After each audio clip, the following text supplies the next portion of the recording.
সড়কে যাত্রীদের নিরাপত্তা, যানজট নিরসন ও সড়কের সার্বিক শৃঙ্খলা নিশ্চিত করতে গাড়ি চালকদের প্রশিক্ষণ কর্মশালা অনুষ্ঠিত হয়েছে। নারায়ণগঞ্জ জেলা প্রশাসন ও বিআরটিএ এর যৌথ উদ্যোগে গ্রিন অ্যান্ড ক্লিন নারায়ণগঞ্জ কর্মসূচির আওতায় পেশাদার গাড়ি চালকদের বিশেষ এই প্রশিক্ষণ কর্মসূচির আয়োজন করে।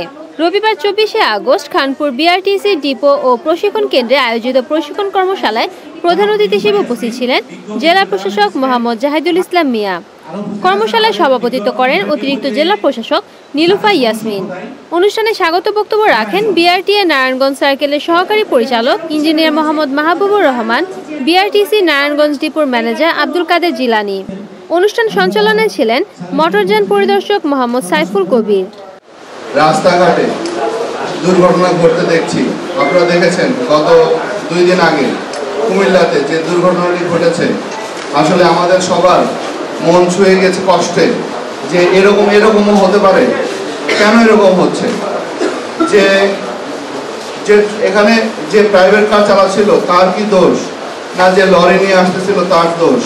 আসলে কে ব্যালেন্স রাখতে পারে না? আমরা কেন আমাদের ব্যালেন্স রাখতে পারছি না? এটি কি শুধু ড্রাইভারের দোষ? যেমন কালকেই আমি যখন রাস্তায় আসছিলাম, হঠাৎ করে একজন মানুষ পার হবে, তো যখনই গাড়িটা কাছে আসলো তখন সে দৌড় দিল। সে আর একটু পরেও পার হতে পারত, কিন্তু যখনই দেখবে গাড়িটা আসছে, এরকম একটা ট্রেন্ড আমাদের মধ্যে কাজ করে। তো এই যে অবস্থা, এটা কিন্তু আমাদের একটা এই সব জায়গায় রাস্তাঘাটের কমন সিনারি। এখন এই বিষয়গুলোকে আমরা যখন গাড়ি চালাচ্ছি, এই বিষয়গুলোকে মাথায় রাখি কিনা, যে আমরা যে গাড়ি চালাচ্ছি, রাস্তাটা যে ফ্রি দেখছি, আসলে কি রাস্তাটা ফ্রি কিনা? এই রাস্তায় অন্য কোনো গাড়ি, অন্য কোনো পশু, অন্য কোনো মানুষ, কেউ এর মধ্যে আসতে পারে কিনা, এইগুলো আমাদের ব্যাক অফ দ্য মাইন্ডে কাজ করে কিনা। সবারই সবচেয়ে মূল্যবান হচ্ছে তার জীবন। যে গাড়ি চালাচ্ছেন তারও মূল্যবান, যে গাড়িতে চড়ছেন সেও তার জন্য জীবনটা একইভাবে মূল্যবান। তা আমরা যারা, বিশেষ করে সরকারি ড্রাইভার যারা আছে, তারা এমনিতেও বিভিন্ন কাজে, বিশেষ করে যারা আমাদের প্রশাসনের যে ড্রাইভাররা আছে, তারা তো আসলে তাদের কোনো টাইম লিমিট নাই, রাত নাই দিন নাই, এমন না যে 9টা 5টা তারা ডিউটি করে, এমন না।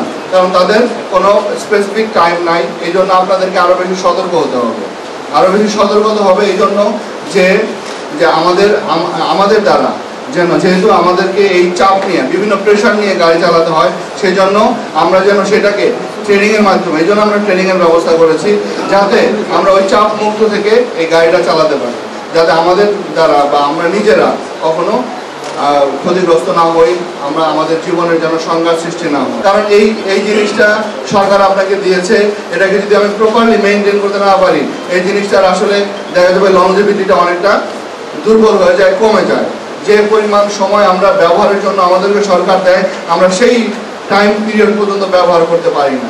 সুতরাং আমাদেরকে আমাদের এই গাড়িগুলোর ক্ষেত্রে আমরা যেন আমাদের আন্তরিকতা থাকে, আমাদের ভালোবাসা থাকে।